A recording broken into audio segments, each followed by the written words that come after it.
Hey guys, welcome back to your own academy, that is Achievers Academy. I am your friend, your guider, Nisha Sharma.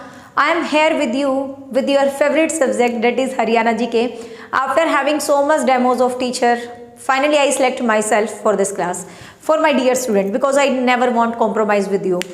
ठीक है, so hope so आपको पसंद आएगी। Special Haryana GK special मेरे special बच्चों के लिए मैंने तैयार की है and I will try with in this video, इस एक ही वीडियो में मैं आपको हरियाणा की हिस्ट्री से आने वाले सभी मेजर क्वेश्चंस को कंप्लीट करने की कोशिश करूंगी।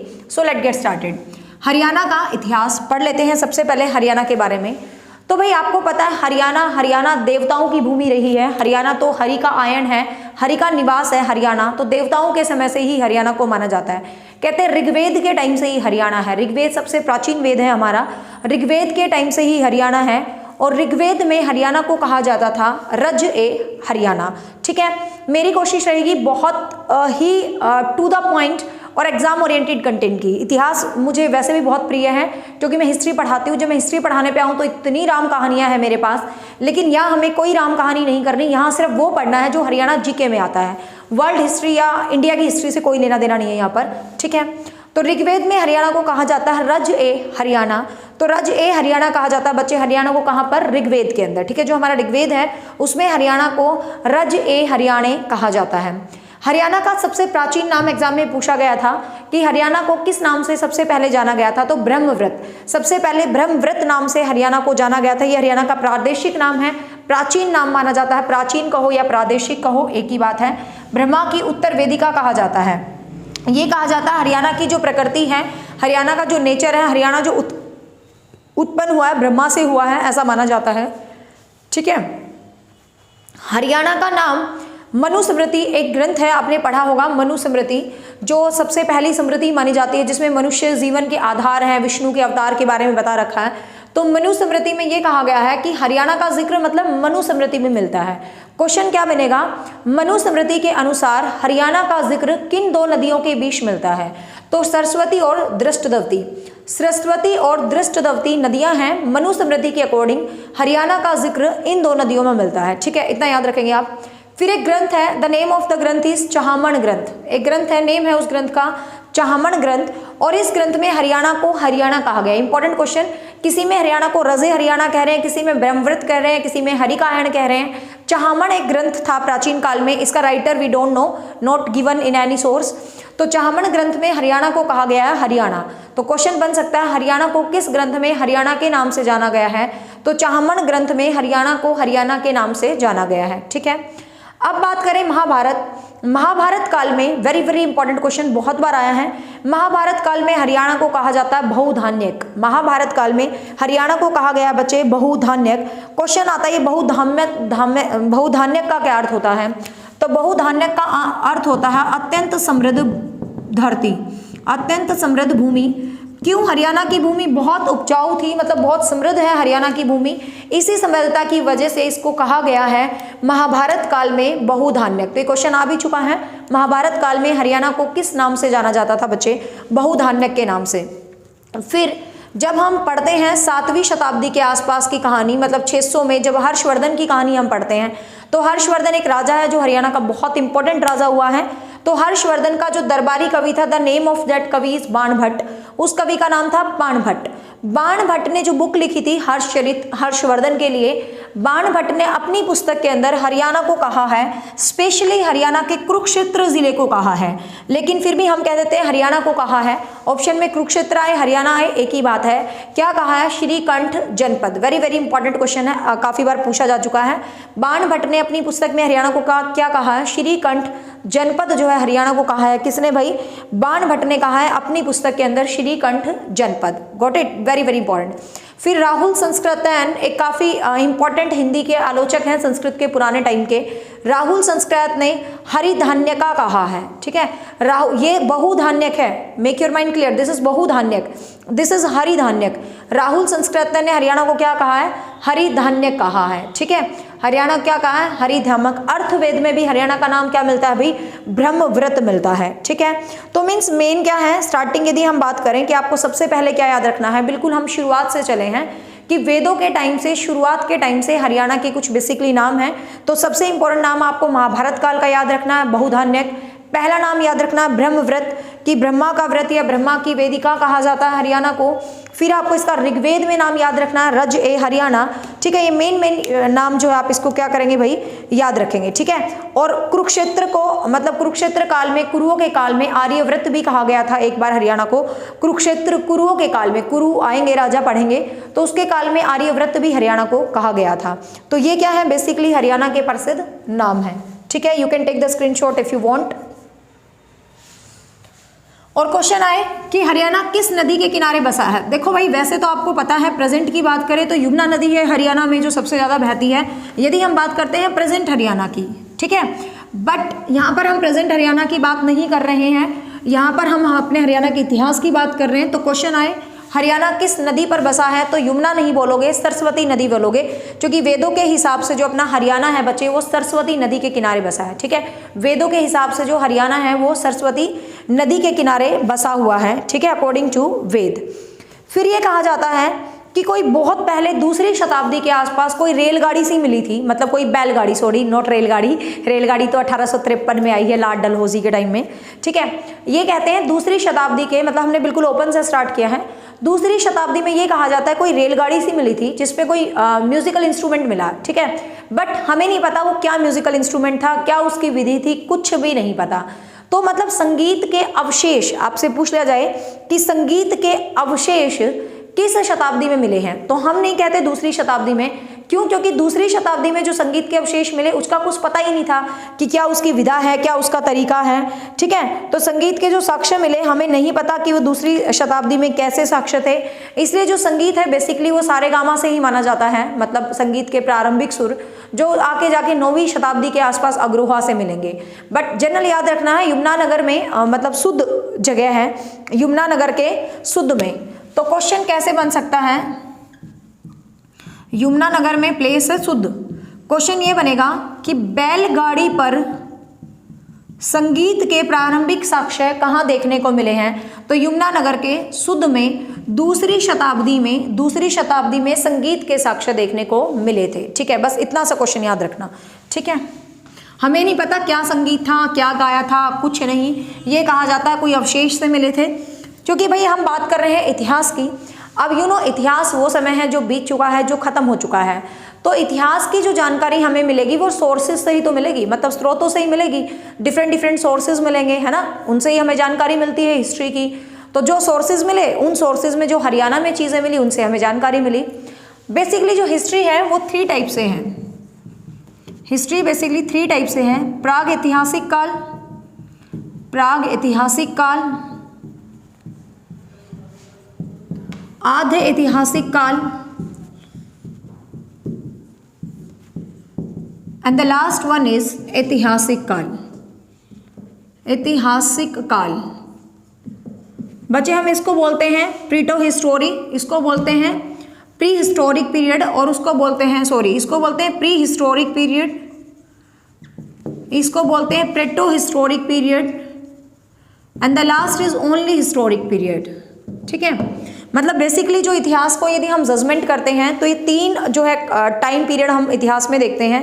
सबसे पहले प्राग ऐतिहासिक जिसको प्री हिस्टोरिक पीरियड बोलते हैं, फिर हमें आद ऐतिहासिक जिसको प्रोटो हिस्टोरिकल पीरियड बोलते हैं, और फिर है ऐतिहासिक पीरियड जिसको हम हिस्टोरिकल एरा बोलते हैं।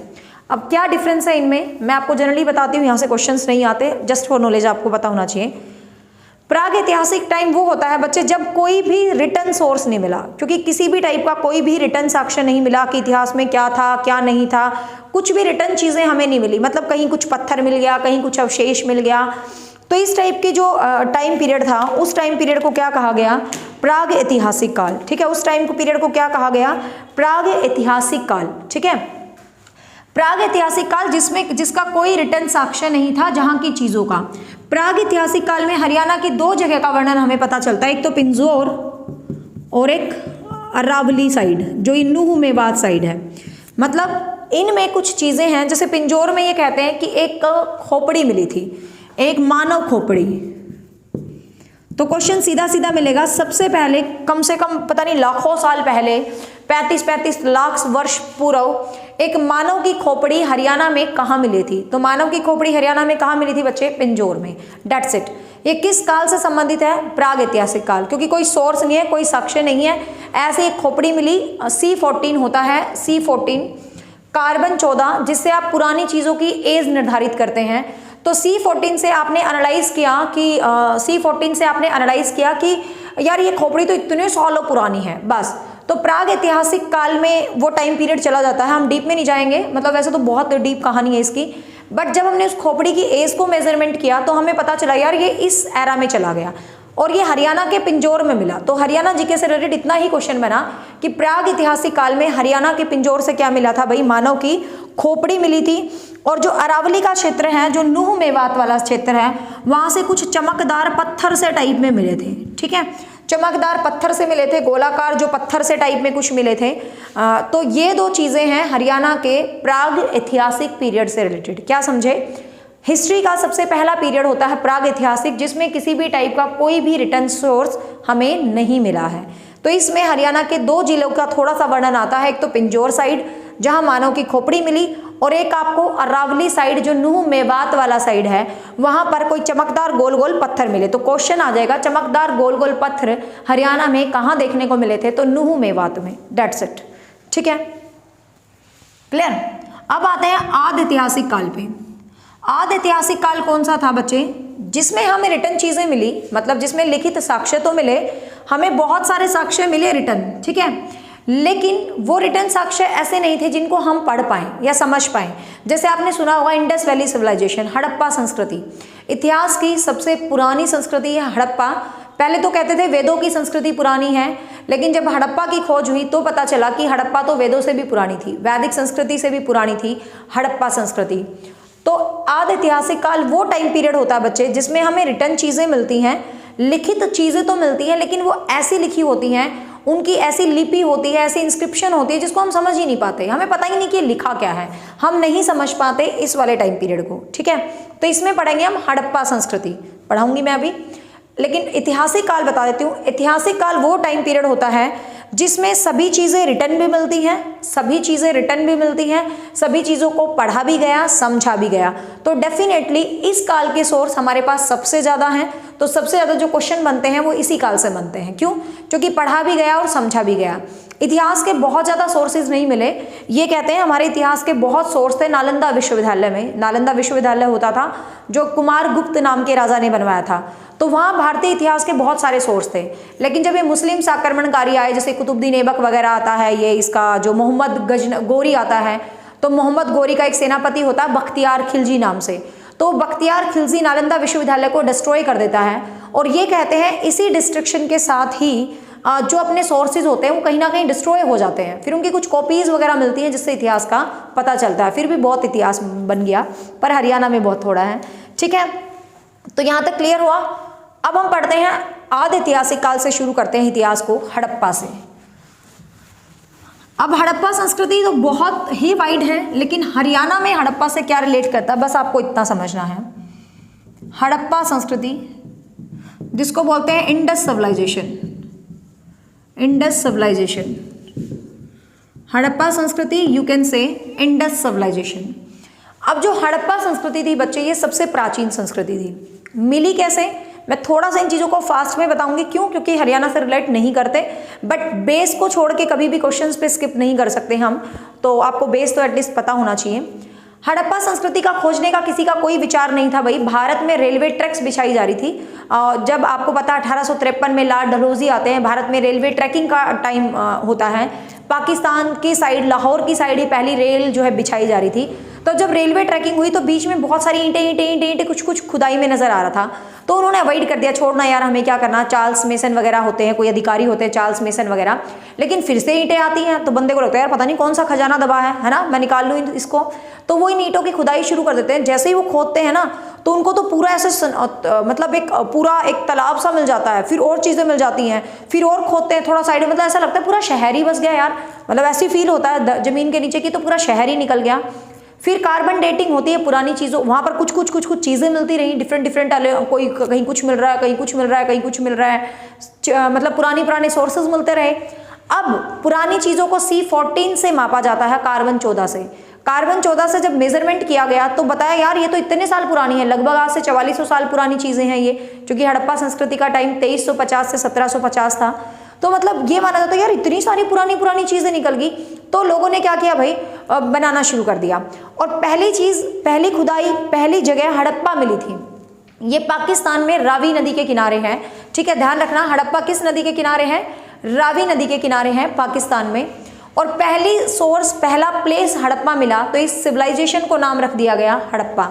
इस पूरी संस्कृति का नाम क्या रख दिया गया बच्चे, Harappa. Got it, I think clear. अब यहाँ पर देखो बहुत जगह मिली, बहुत जगह, बट हमें कौन सी जगह पढ़नी है, जो अपनी हरियाणा जीके में आती है। हमें और कोई मतलब नहीं है किसी भी जगह से कि ये मिला ये मिला ये मिला, हमें पढ़ना हरियाणा जीके में क्या आता है। अब देखो हड़प्पा की कुछ जगह हैं जो हरियाणा जीके में आती है और जहाँ से सोर्स है। एक है शीशवाल, एक है राखी गढ़ी, एक है भीड़डाना, शीशवाल, राखी गढ़ी, भीड़डाना, बनावली, कुणाल,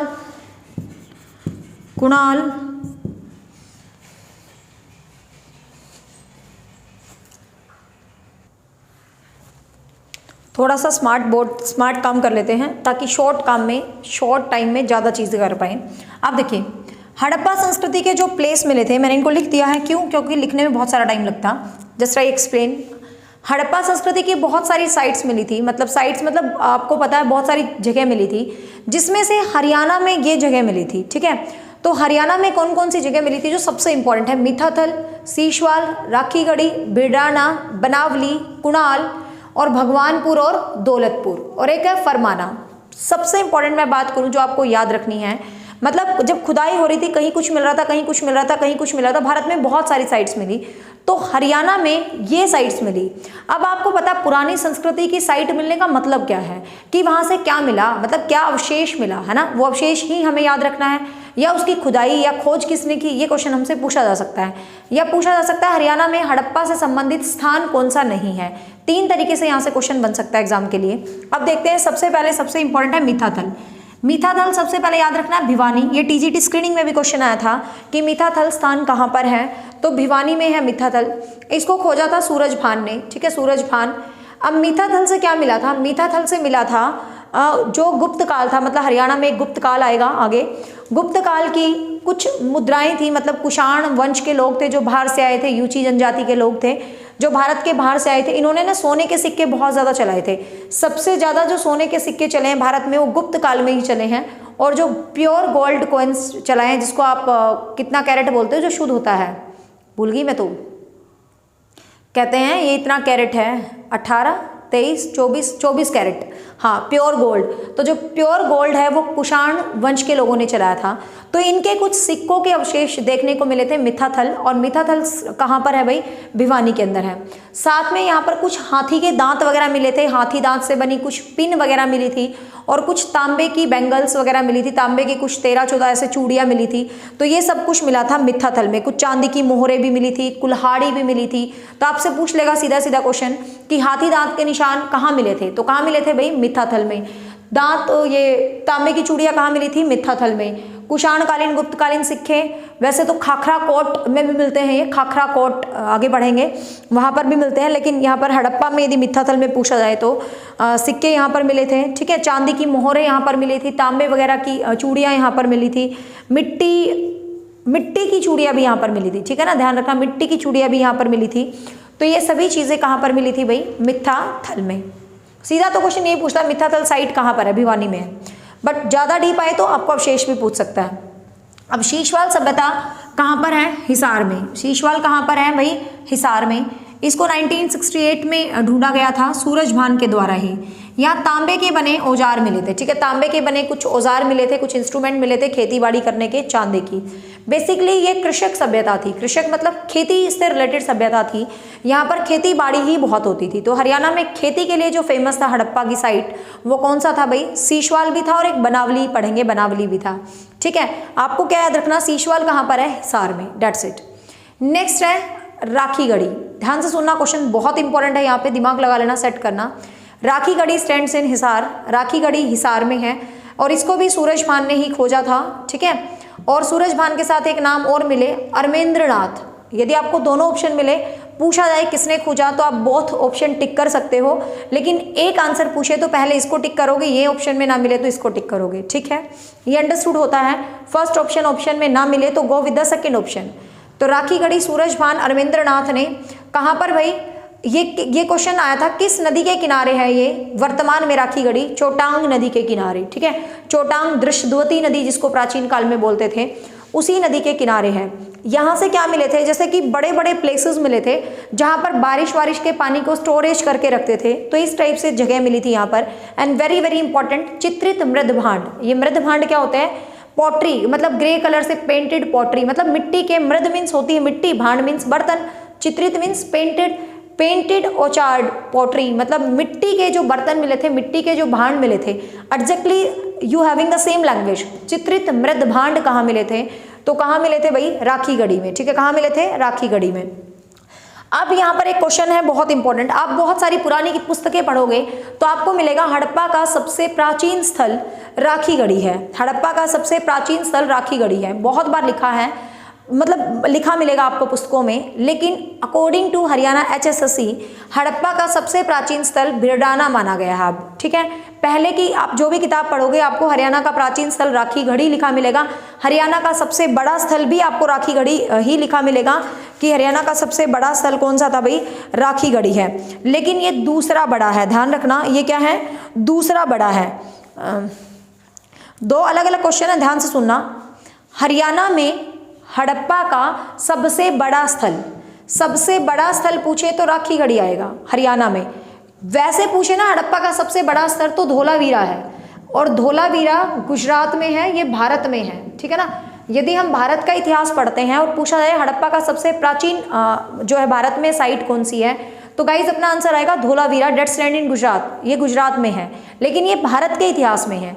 हरियाणा के इतिहास में पूछे सबसे बड़ा, तो हरियाणा में तो राखीगढ़ी ऑटोमेटिक है, भारत में दूसरा है और हरियाणा में पहले नंबर पे है राखीगढ़ी, बड़ा प्लेस, ठीक है, हड़प्पा का।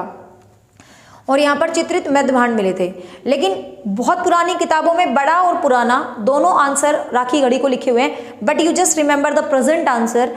यदि पूछे हड़प्पा का सबसे प्राचीन स्थान कौन सा है, बच्चे प्राचीन पूछे तो आंसर आएगा भिड़डाना। हड़प्पा का सबसे प्राचीन स्थान कौन सा है, तो आंसर आए भिड़डाना। ये क्वेश्चन 2-3 बार एग्जाम में आ चुका है, ध्यान रखना। और Bhirrana stands in Fatehabad, Bhirrana stands in Fatehabad. और रीजन भी क्या होते हैं, पहले छोटी छोटी जगह उदय नहीं होती, जैसे पहले वाइड लेवल पे राखीगढ़ी ही काम कर रहा था ना हिसार में, फिर आपको पता छोटे छोटे जैसे जिले से गाँव से निकालते रहते हैं, तो करंट अपडेट्स होते रहते हैं। तो सबसे पुराना है भिड़डाना, ओल्डेस्ट साइट है ये, ठीक है, हड़प्पा संस्कृति से related. That is the oldest site related to Harappa संस्कृति and it stand in the bank of Saraswati. ये सरस्वती नदी के किनारे है। Banawali stands in Fatehabad. बहुत सारी बुक्स में आप देखोगे बनावली आपको हिसार में लिखा मिलेगा। आप इतिहास की बुक पढ़ोगे तो आपको बनावली हिसार में ही दिखेगा, क्योंकि इतिहास हरियाणा जीके के हिसाब से काम नहीं करता, और हम हरियाणा जीके के हिसाब से काम कर रहे हैं, तो हम बनावली को कहाँ ले जाएंगे? फतेहाबाद में, क्योंकि एग्जैक्टली ये फतेहाबाद में है। और आपको पता है ये फतेहाबाद हिसार सब एक ही बेल्ट पे हैं, तो बनावली फतेहाबाद में है। खोज की थी RS बिष्ट ने। Very very important question. सर्वप्रथम जो हरियाणा में कृषि के साक्ष्य मिले थे, खेती के जो साक्ष्य मिले थे, वो बनावली से ही मिले थे, ठीक है। जो बारले होता है, जो के साक्ष्य होते हैं, जो के साक्ष्य हैं, वो पहली बार बच्चे कहाँ मिले थे? बनावली में। Got it. जो के साक्ष्य पहली बार कहाँ मिले थे? बनावली में ही मिले थे आपको, जो के साक्ष्य मिले थे, ठीक है। तो ये ध्यान रखना। और एक मिट्टी का हिल और बैलगाड़ी वगैरह, ये सब, ये क्वेश्चन याद रखना। बैलगाड़ी के पहिए, मिट्टी का हल, डिफरेंस याद रखना। यहाँ मिट्टी का हल है, यहाँ मिट्टी के बर्तन हैं, ठीक है ना। तो मिट्टी का हल भी कहाँ मिला था? बनावली के अंदर, फतेहाबाद में। Got it. फिर एक स्थान है कुणाल, ठीक है। ये मतलब प्लेस है कुणाल, और ये जो प्लेस है ये कहाँ पर? कुणाल अना पहले आएगा, लय बाद में आएगा, कुणाल, ठीक है। कुणाल है, फतेहाबाद में है ये साइट। 1986 में इसको खोजा गया था जे खत्री के द्वारा इसको खोजा गया था। और यहाँ पर क्या मिला था? राजा का मुकुट। एक जैसे राजा लोग होते हैं ना, तो राजा का एक मुकुट मिला था अंगूठियाँ मिली थी, कुछ अंगूठी, रिंग्स, राजा का मुकुट और कुछ वी आकार का, जैसे उल्टा वी बना होता है, उल्टा वी मतलब लाइक डैट, उल्टा वी आकार का कोई बाण से टाइप की चीज़ें भी यहाँ पर मिली थी। ठीक है, कुणाल, तो ऐसे याद कर लें, कुणाल वो महाभारत टाइप का कुणाल, तो कुणाल फतेहाबाद में है।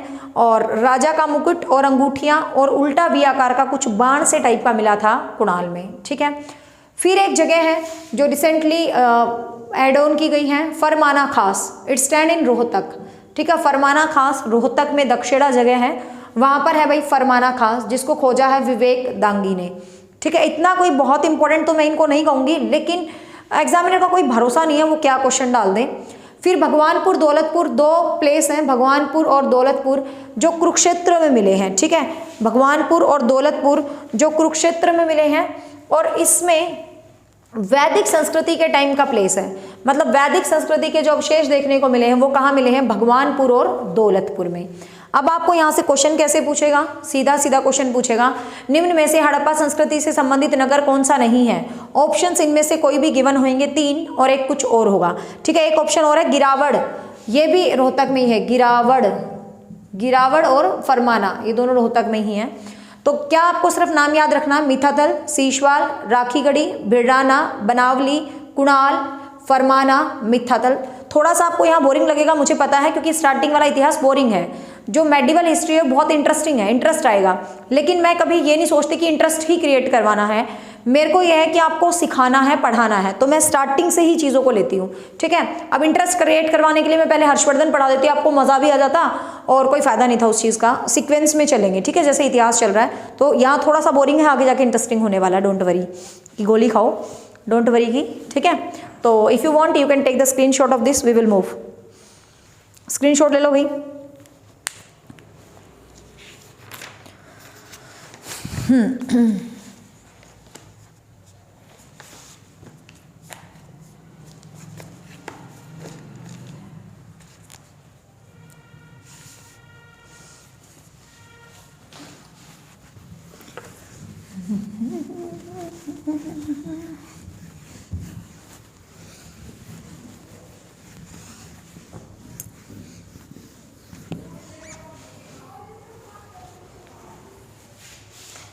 अब वेदों की तरफ चल पड़ते हैं। ठीक है, हड़प्पा संस्कृति खत्म होती है तो इतिहास में संस्कृति आती है बच्चे, वैदिक संस्कृति। ठीक है, इतिहास में कौन सी संस्कृति आती है, दैट इज वैदिक सिविलाइजेशन।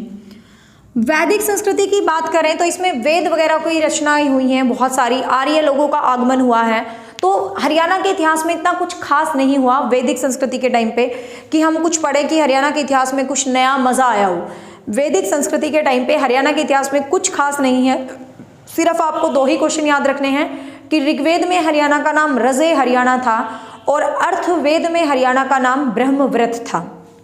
ठीक है, और ऋग्वेद में जैसे काफ़ी सारे मंडल हैं, एक युद्ध याद रखना, दशराज का युद्ध, ये थोड़ा सा हरियाणा जीके में एक बार पूछ लिया गया था। क्वेश्चन आता है दशराज के युद्ध का वर्णन कहाँ पर दिया गया है, तो ऋग्वेद के 7वें मंडल में। जो ऋग्वेद है, जो सबसे प्राचीन ग्रंथ है, उसमें 10 मंडल है। Mandal in the sense you can say divisions, 10 part हैं, क्योंकि ऋग्वेद सबसे प्राचीन और सबसे बड़ा वेद है तो उसको 10 पार्ट्स में डिवाइड किया गया है, जिसमें 7th जो पार्ट है उसके अंदर बच्चे दशराज के युद्ध का वर्णन है। ठीक है, ये दशराज मतलब कुछ 10 राजाओं के बीच में कुछ विश्वामित्र का रिलेटेड कुछ ऐसे युद्ध वगैरह लड़ा गया था। तो ये एक बार हरियाणा में पूछ लिया गया था, पता नहीं कौन सा एग्जाम था, तो आपको ध्यान होना चाहिए। ऋग्वेद के 7वें मंडल में, ऋग्वेद के 3रे मंडल में गायत्री मंत्र का वर्णन है। जो गायत्री मंत्र है हमारा बचपन से गाते आ रहे हैं स्कूल में, तो मतलब गायत्री मंत्र विश्वामित्र जी ने रचा था, जो कि ऋग्वेद के 3रे मंडल में मिलता है और इसके अंदर श्लोक हैं, सूक्तियाँ हैं 10,428 समथिंग कुछ। ठीक है, लेकिन हरियाणा से अपना कुछ भी रिलेशन नहीं है ऋग्वेद में इतना, वैदिक काल में बहुत ज़्यादा। इसी काल में एक युद्ध होता है हरियाणा में बहुत ही ज़्यादा इंपॉर्टेंट, आपको पता होगा, इसके ऊपर खैर मैं अलग से भी पॉइंट आउट कर दूंगी, महाभारत। ठीक है, हरियाणा में महाभारत होती है वेदों के टाइम में, वैदिक संस्कृति के टाइम हरियाणा में महाभारत होती है। इसको मैं अलग से भी एक वीडियो बना दूंगी, बट यहाँ 1-2 पॉइंट सुन लो कि क्वेश्चन आता महाभारत कितने ईस्वी में लड़ी गई थी, 900 ईसा पूर्व। ठीक है, महाभारत कब लड़ी गई थी भाई, 900 ईसा पूर्व जो है लड़ी गई थी महाभारत। और जो महाभारत लड़ी गई थी 18 दिन तक चली थी ये कुरुक्षेत्र में। आपको पता है इसको धर्म युद्ध कहा जाता है। महाभारत बच्चे बच्चे ने देख रखी है और लॉकडाउन में तो हमने घोट के पी ली है, सबने महाभारत ही देखी थी। महाभारत को जो संकलन किया था महर्षि वेद व्यास जी ने, वेद व्यास ने, और ये कहा जाता है महाभारत को लिखा था गणेश जी ने मोरपंख के साथ। ठीक है, महाभारत को गणेश जी ने लिखा था मोरपंख के साथ और इसका संकलन किया था महर्षि वेद व्यास ने। स्टार्टिंग में इसमें 8800 समथिंग श्लोक थे, अब कहते हैं 1 लाख क्रॉस है। ठीक है ना, अब 1 लाख क्रॉस है। स्टार्टिंग में 8800 समथिंग जो है श्लोक थे। ठीक है, बाकी महाभारत के ऊपर मैं अलग से डिटेल, क्योंकि इसमें ना कुछ बहुत सारी डिटेल है, तो अलग से भी मैं ये कंटेंट आपको करवा दूंगी। ठीक है, तो यहाँ पर महाभारत का आपको पता ही है, महाभारत में ये हुआ, कौरव पांडव की लड़ाई हुई, फिर अभिमन्यु जहाँ मरा था, आमीन गांव है, आमीन गांव था, उसका नाम अभिमन्यु पर कर दिया। तो इसको थोड़ा सा डिटेल से अलग ही टॉपिक कंटेंट कर दूंगी महाभारत, ताकि उसको हम कहीं भी अच्छे से यूज कर सकें। ठीक है, अब महाभारत के जो युद्ध हैं, महाभारत के बाद जो आता है वो आता है धर्म, बौद्ध धर्म और जैन धर्म। ठीक है, महाभारत के बाद आता है बौद्ध धर्म और जैन धर्म। अब क्वेश्चन आता है हरियाणा में बौद्ध धर्म का जिक्र कहाँ मिलता है और जैन धर्म का जिक्र कहाँ मिलता है। ठीक है, तो हरियाणा में मतलब बौद्ध धर्म से रिलेटेड कौन सा ग्रंथ है और जैन धर्म से रिलेटेड कौन सा है। तो अंगुत्तर निकाय एक ग्रंथ है जो बौद्ध धर्म से रिलेटेड है, और एक भगवती सूत्र ग्रंथ है जो कि जैन धर्म से रिलेटेड है। ठीक है, अंगुत्तर निकाय बौद्ध धर्म से रिलेटेड है बच्चे, और भगवती सूत्र जो है वो इससे रिलेटेड है, किससे, जैन धर्म से रिलेटेड है। ठीक है, यहाँ तक ये याद रखना। अब होता क्या है, अब जो इतिहास होता है वो छोटे छोटे महाजनपदों में बढ़ जाता है। जो इतिहास है वो छोटे छोटे महाजनपदों में बढ़ जाता है। महाजनपद क्या, आज की भाषा में आप कह दो यार छोटे छोटे जिलों में बट रहा है हरियाणा के 22 जिले हैं, तो एग्जैक्टली उसी फॉर्म में इतिहास में उस टाइम थे महाजनपद। कितने महाजनपदों में बटा हुआ था हरियाणा, 16 महाजनपदों में। हरियाणा कितने महाजनपदों में बटा हुआ था, 16 महाजनपद, in the sense, sorry not Haryana, Bharat.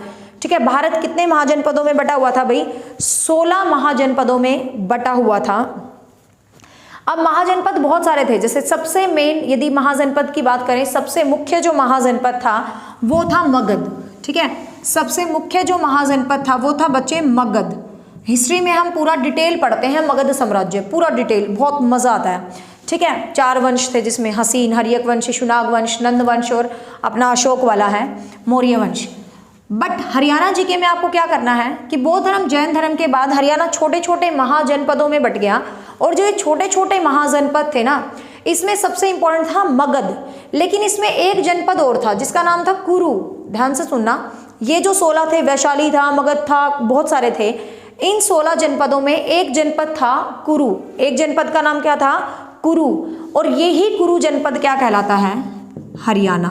ठीक है, तो यही महाजनपदों में, मतलब जैसे 16 के नाम हो गए, जैसे मगध हो गया, वैशाली हो गया, ये हो गया, वो हो गया, ऐसे 16 नाम थे।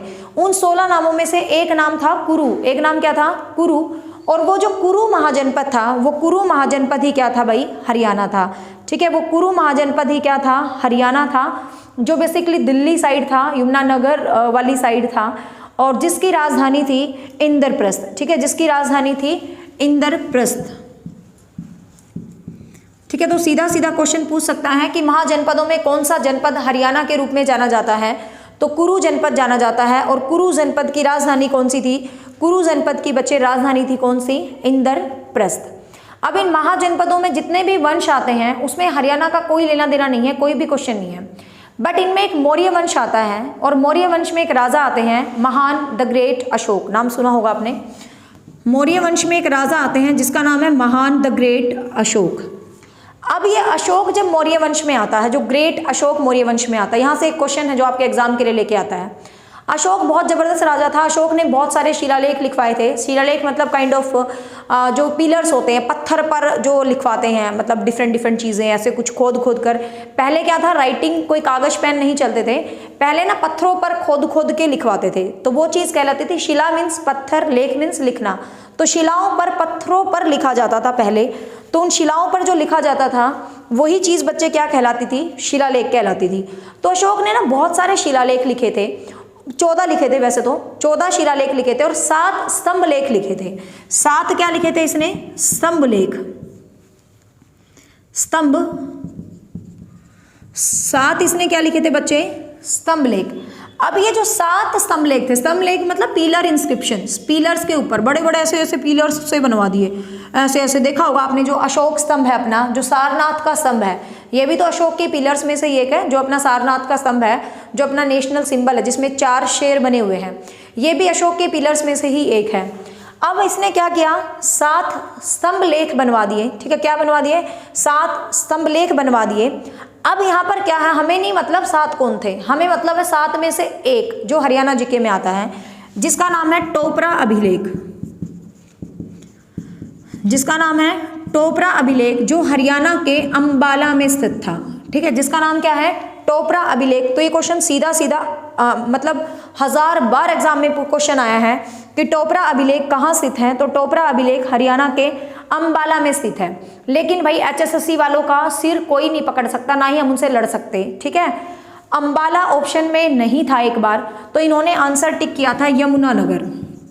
ये कहते हैं जब अशोक ने इसको स्थित करवाया तो ये हरियाणा के बिल्कुल अंबाला में ही था, लेकिन वर्तमान में कहते हैं टोपरा अभिलेख कहाँ पर है, यमुनानगर में। वर्तमान में तो ना तो अंबाला में है, ना ही यमुनानगर में है, लेकिन आपके क्वेश्चन में आ जाए कि हरियाणा में टोपरा अभिलेख कहाँ स्थित है, तो आप आंसर करेंगे यमुनानगर। ध्यान से सुनना मेरी बात को, यदि यमुनानगर ऑप्शन में नहीं मिले तो अंबाला करना, पहले नंबर पे आपको टिक करना है यमुनानगर। ये क्वेश्चन आ चुका है और ये क्वेश्चन 2-3 बार आ चुका है, और एक बार इसका आंसर अंबाला माना था, लेकिन फिलहाल इसको वेरीफाइड कर दिया गया है कि टोपरा अभिलेख यमुनानगर में है, ठीक है।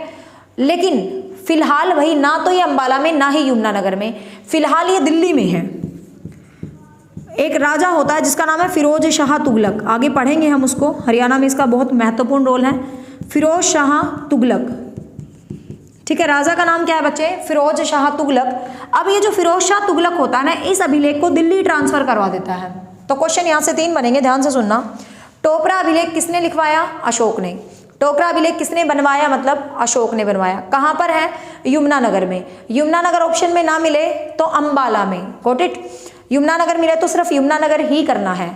टोपरा अभिलेख को दिल्ली किसने स्थानांतरित करवाया, दिल्ली किसने ट्रांसफर करवाया, तो किसने करवाया भाई, फिरोज शाह तुगलक ने, ठीक है। किसने करवाया, फिरोज शाह तुगलक ने करवाया था, ठीक है। तो क्लियर, ये चीज आप क्या करेंगे भाई, ध्यान रखेंगे। मौर्य वंश से रिलेटेड है, जो मौर्य वंश है उससे रिलेटेड यही चीज है, अपने मतलब महाजनपद से रिलेटेड यही चीज है जो हरियाणा की जीके में आती हैं। You can take the screenshot, we will move.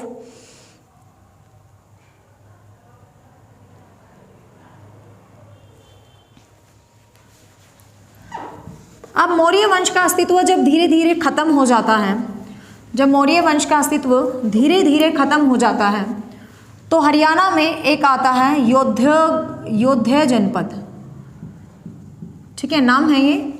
जब मौर्य वंश का अस्तित्व, योध्या गण बोल देते हैं उसको, योध्या गण, ठीक है।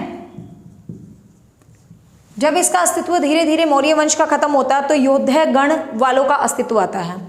अब जब योध्या गण वालों का अस्तित्व आता है बच्चे, तो योध्या गण से रिलेटेड आपको क्या क्वेश्चन याद रखना, क्वेश्चन आता है योध्या गणराज्य की राजधानी कहाँ थी। योध्या गणराज्य की राजधानी थी नौरंगाबाद, एंड नौरंगाबाद स्टैंड्स इन भिवानी, ठीक है। योध्या गणराज्य की राजधानी कहाँ थी, नौरंगाबाद। ये क्वेश्चन कई बार आ चुका है एग्जाम में। योध्या गणराज्य की राजधानी कहाँ थी बच्चे, योध्या गणराज्य की राजधानी थी नौरंगाबाद भिवानी में।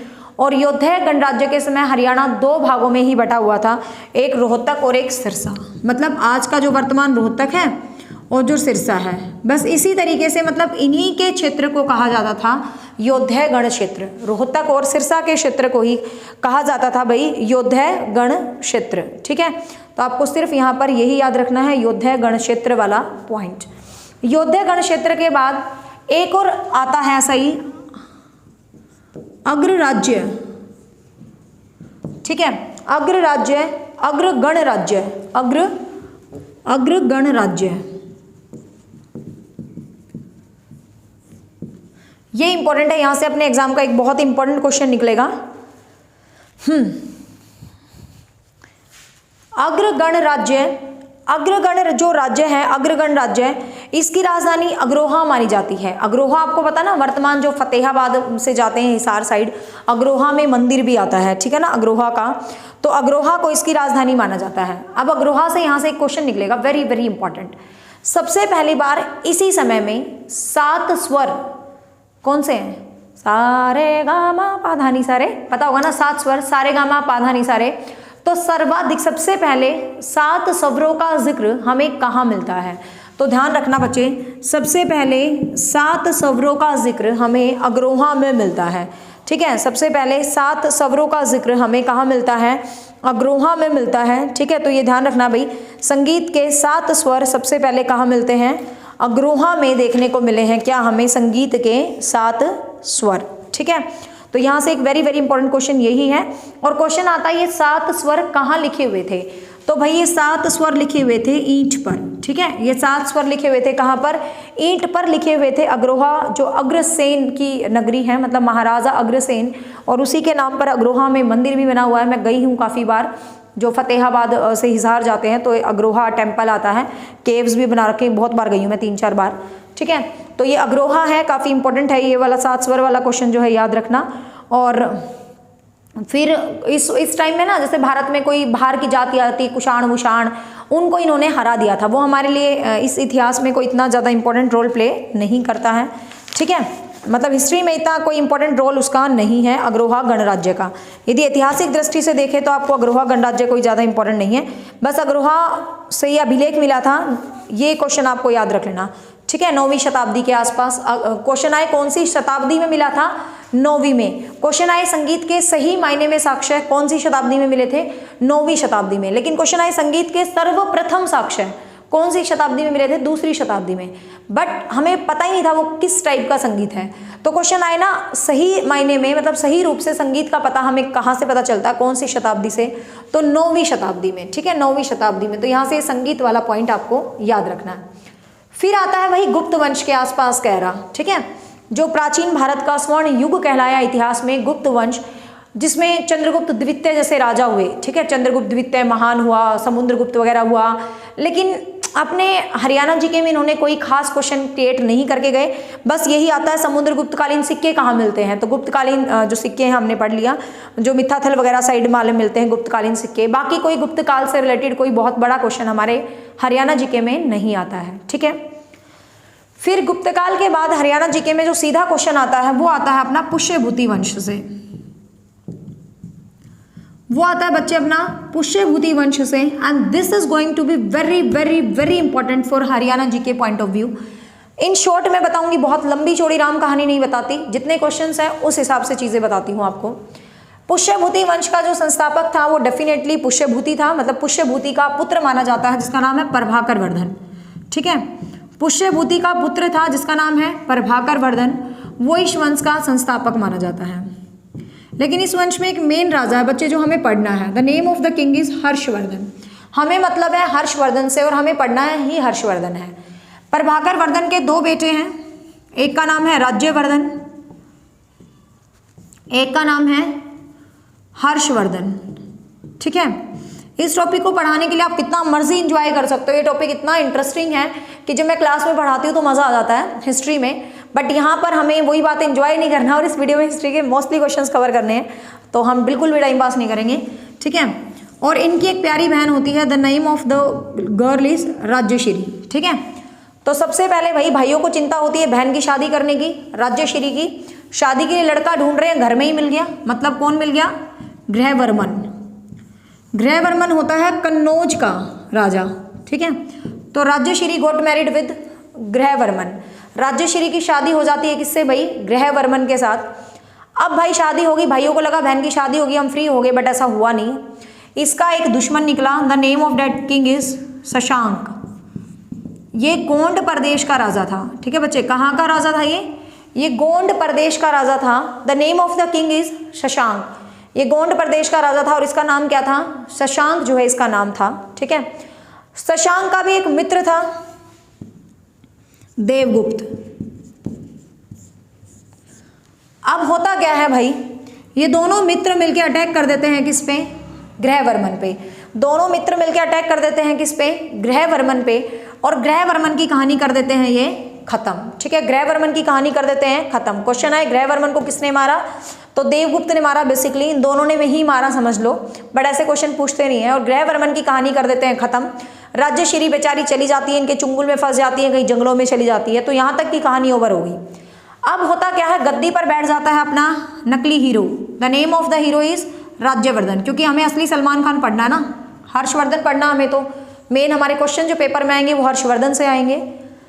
अब जो राज्यवर्धन है ये जाता है, भाई जाऊंगा मैं अपनी बहन का बदला लेके आऊंगा, और ये जाता है इनके पास, तुमने मेरी ऐसे जीजा को कैसे मार दिया। लेकिन हुआ क्या, ये ठहरा बेचारा नकली हीरो। अब नकली हीरो थोड़ी ना जीतता है, ये पूरे अमरीश पुरी थे दोनों विलेन। इन्होंने क्या किया भाई, कहानी खत्म कर दी किसकी, राज्यवर्धन की। ठीक है, अब हर्षवर्धन बोलते हैं ना, माँ कसम मैं 2 बातों का बदला जरूर लूंगा। जैसे फिल्मों में होता है ना, छोटा सा हीरो बड़ा बन जाता है, माँ कसम देख लूंगा मैं इनको। तो ये भी माँ कसम खा के बड़ा होगा, 2 बातों का बदला लूंगा। कौन सी 2 बातें, एक तो भाई अपनी प्यारी बहना जो बनेगी दुल्हनिया उसको ढूंढ के लाऊंगा। दूसरा, इस शशांक को और इनको मैंने नहीं छोड़ना।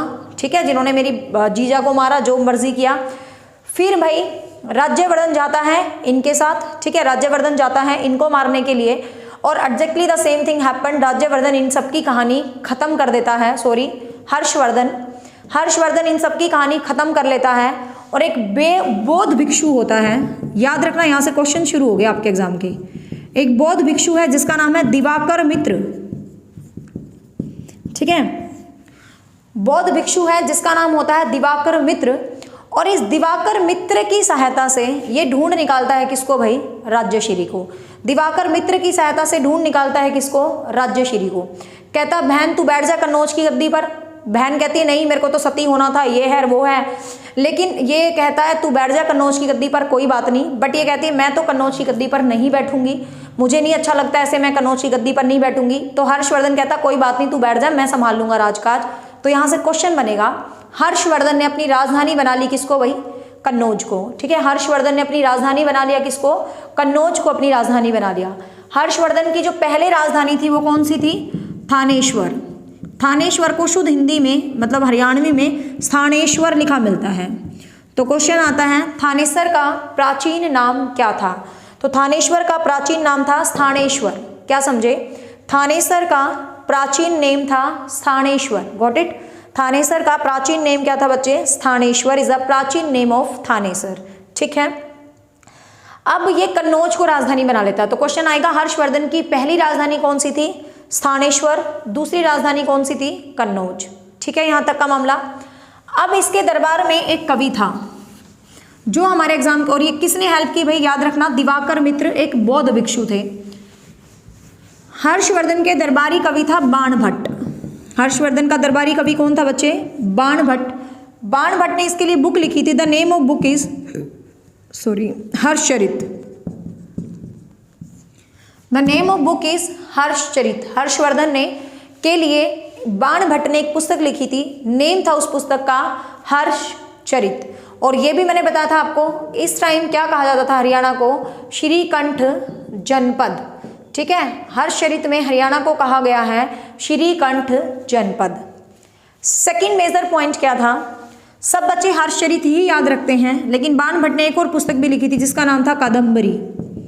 इस पॉइंट को भी याद रखना। बाणभट्ट ने 2 पुस्तक लिखी थी, एक पुस्तक थी हर्षवर्धन के लिए हर्षचरित, और दूसरी बुक का नाम था भाई कादम्बरी। दूसरी बुक का नाम क्या था, कादम्बरी।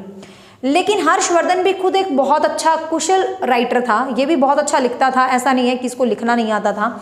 इसने भी 3 पुस्तकें निकाली, रत्नावली,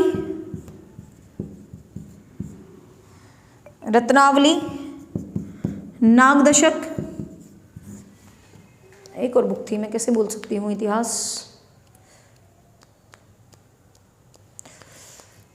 अरे यार हिस्ट्री मेरी इतनी फेवरेट है और ये चैप्टर कैसे भूल गई मैं। हाँ, प्रियदर्शिका, रत्नावली, नागदशक और प्रियदर्शिका। ठीक है, हर्षवर्धन ने 3 पुस्तकें निकाली, रत्नावली, नागदशक, प्रियदर्शिका। ध्यान रखना, हर्षवर्धन की पुस्तकें थी रत्नावली, नागदशक और प्रियदर्शिका। ये तीनों ही पुस्तक संस्कृत भाषा में लिखी हुई हैं। ठीक है, तीनों ही पुस्तक किस भाषा में लिखी हैं, संस्कृत भाषा में। और रत्नावली का तो हमारे इतिहास में बहुत बड़ा महत्व है। ये जो यूथ फेस्टिवल्स होते हैं, रत्नावली की स्टोरी परफॉर्म की जाती है। गीता जयंती महोत्सव होता है, वहाँ भी रत्नावली को दिखाया जाता है। तो काफ़ी हमारे इतिहास के लिए एक बहुत प्रसिद्ध बुक है भाई रत्नावली, ठीक है। तो क्वेश्चन आ जाता है कई बार हर्षवर्धन की लिखी पुस्तक कौन सी है या कौन सी नहीं है। तो just remember the 3 name, Ratnavali, Nagdashak और प्रियदर्शिका। बाण भट्ट ने कौन सी लिखी है? हर्षचरित और कादम्बरी, ठीक है। हर्षवर्धन के जीवन पर आधारित हर्षचरित। हर्षवर्धन पहले शिव भगवान को बहुत ज़्यादा मानता था, लेकिन इसके काल में एक यात्री आता है जिसका नाम होता है हेंगसांग, ठीक है, जिसका नाम क्या होता है? हेंगसांग, या जिसको हयूंग सांग भी बोल देते हैं। हेंगसांग या हयूंग सांग भी बोल देते हैं। स्क्रीनशॉट साथ साथ लेते रहा करो, ठीक है ना।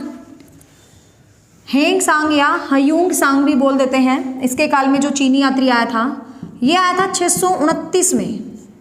629 से 644 में रहा था भाई भारत में। अब कुछ बच्चे बोलेंगे 629 नहीं जी, 634, मुझे पता है, क्वेश्चन को समझना। हेंगसांग भारत में आता है 269 में, भारत में, बट हरियाणा की बात चल रही है हमारी, क्योंकि पहले ये साउथ हरियाणा में, हाँ, साउथ इंडिया में आके घूमता है थोड़े दिन, फिर ये आता है हर्षवर्धन के दरबार में। तो क्वेश्चन आपको ये करना है हरियाणा जीके में, हेंगसांग भारत में कब आया? 634 में, ठीक है। हेंगसांग भारत में 634 में आता है। और हेंगसांग एक बहुत ही ज़बरदस्त था बंदा, बहुत इंटेलिजेंट था। ये नालंदा विश्वविद्यालय में शिक्षा ग्रहण करने आया था। उस टाइम भारत का इतिहास बहुत स्वर्णिम था। ऑक्सफोर्ड यूनिवर्सिटी ऑफ इंडिया कहा जाता था नालंदा विश्वविद्यालय को। गुप्त वंश के शासक कुमार गुप्त ने उसको जो एस्टैब्लिश करवाया था, बनवाया था, जिसमें हमारे इतिहास के बहुत सारे सोर्सेज भी थे, ठीक है। 634 में आए। इसको यात्रियों का राजकुमार भी कहा जाता है, क्योंकि यात्री सबसे बड़ा यात्री माना गया है इसको, जो आज तक आए हैं सबसे इंटेलिजेंट। यात्रियों का राजकुमार भी कहा जाता है, शाक्य मुनि भी कहा जाता है। हर्ष इसको हेंगसांग को शाक्य मुनि, क्योंकि ये बौद्ध धर्म का फॉलोवर था और बौद्ध धर्म का जो वंशज थे, बौद्ध धर्म का जो वंश था वो शाक्य वंश था, तो इसको शाक्य मुनि भी कहते हैं। इसको सबसे अच्छा यात्री भी कहा जाता है। काफ़ी अच्छी अच्छी बातें हेंगसांग के लिए जो है मानी जाती हैं इतिहास में, और हेंगसांग काफ़ी इंपॉर्टेंट था। इसने बुक भी लिखी थी, बुक का नाम था सी यू की, ध्यान रखना, ये इसके द्वारा रिटन पुस्तक है भाई। ये चीनी है ना, चीनी नाम है, CU की। ये बुक लिखी थी किसने भाई? हेंगसांग ने जो है ये बुक लिखी थी, ठीक है। अब हर्षवर्धन से रिलेटेड इंपॉर्टेंट क्वेश्चन क्या है? कुंभ के मेले की शुरुआत 641 के आसपास। कुंभ के मेले, कुंभ का मेला पता ना, पुरानी फिल्मों में 2 भाई बिछड़ते हैं और 12 साल के बाद ये निशान, अरे ये तो मेरे बेटे के जन्म के समय लगवाया था भैया, भाई मिल भरत मिलाप। तो ये कुंभ के मेले के जो सारे सीन क्रिएट होते हैं ये हर्षवर्धन ने क्रिएट किए हैं। कुंभ का मेला जो मतलब साल में लगता है, आपको पता 4 महीने के गैप पे। तो कुंभ का मेला जो है हर्षवर्धन ने स्टार्ट करवाया था इलाहाबाद में, मतलब वर्तमान प्रयाग यू कैन से। कुंभ का मेला जो है इसके द्वारा लगाया गया था। अब हर्षवर्धन बहुत ही स्ट्रॉन्ग राजा बन चुका था, बहुत ही स्ट्रॉन्ग राजा, और ये चाहता था उत्तर भारत पर विजय करना। उत्तर भारत के विजय अभियानों में चलता रहता था। और इसकी उत्तर भारत में लड़ाई होती है किसके साथ भाई? पुलकेशिन के साथ। इसको मैं रफ कर रही हूँ, स्क्रीनशॉट लेना है ले लो फटाफट।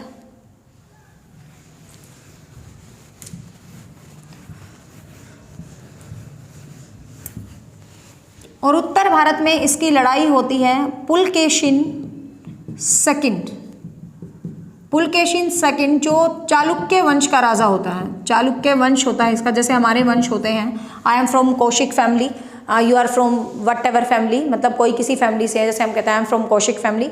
तो मतलब इनका वंश था भाई, उस टाइम कौशिक नहीं थी, चालुक्य होते थे ठीक है।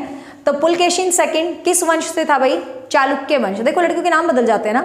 Before marriage I always right Nisha Kaushik, but शादी के बाद मेरा इनका वो है भार्गव।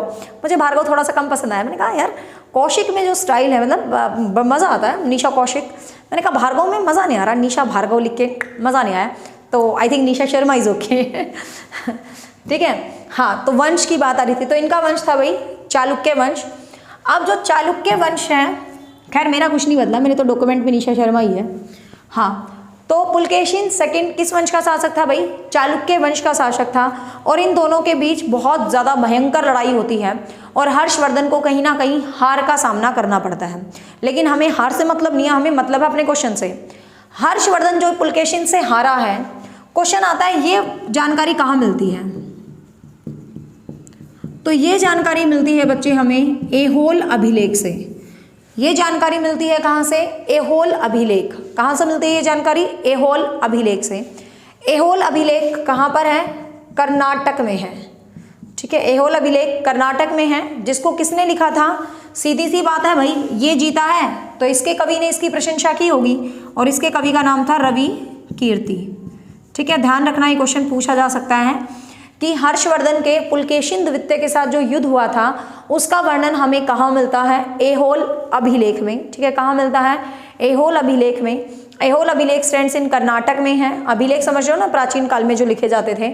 और किसने लिखा था? रवि कीर्ति। ये रवि कीर्ति पुलकेशिन सेकंड का कवि था। ठीक है ना, जैसे उसका दरबारी कवि था बाणभट्ट, तो एग्जैक्टली इसका दरबारी कवि था कौन भाई?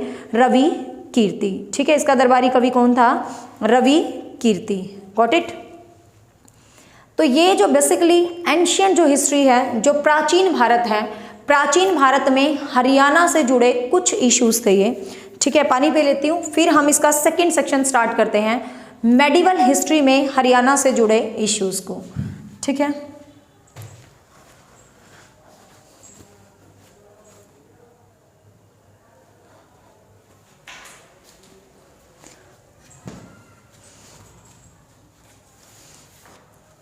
तो होप सो भाई आपको प्राचीन इतिहास के जुड़े हुए सभी इश्यूज पसंद आए होंगे, आई थिंक सो। ठीक है, ये प्राचीन इतिहास से जुड़े इश्यूज थे। आई थिंक वीडियो लेंथी हो जाएगी, मैं पार्ट सेकंड बना देती हूँ। पार्ट सेकंड में हम मेडिवल हिस्ट्री, जो मध्यकालीन इतिहास से जुड़े हरियाणा के इश्यूज हैं, उनको डिस्कस करेंगे। और फिर पार्ट थर्ड में हम जो मॉडर्न हिस्ट्री है, जो आधुनिक भारत है, उससे जुड़े हरियाणा के इश्यूज को डिस्कस करेंगे। और इन्हीं डिस्कशन के साथ जो हरियाणा की हिस्ट्री है बेसिकली वो कंप्लीट हो जाएगी। तो hope so you like my class. I don't know you like or not. If you like then okay, if you don't like then not okay. So bye, take care. इसके second part के साथ मिलते हैं कल। Bye.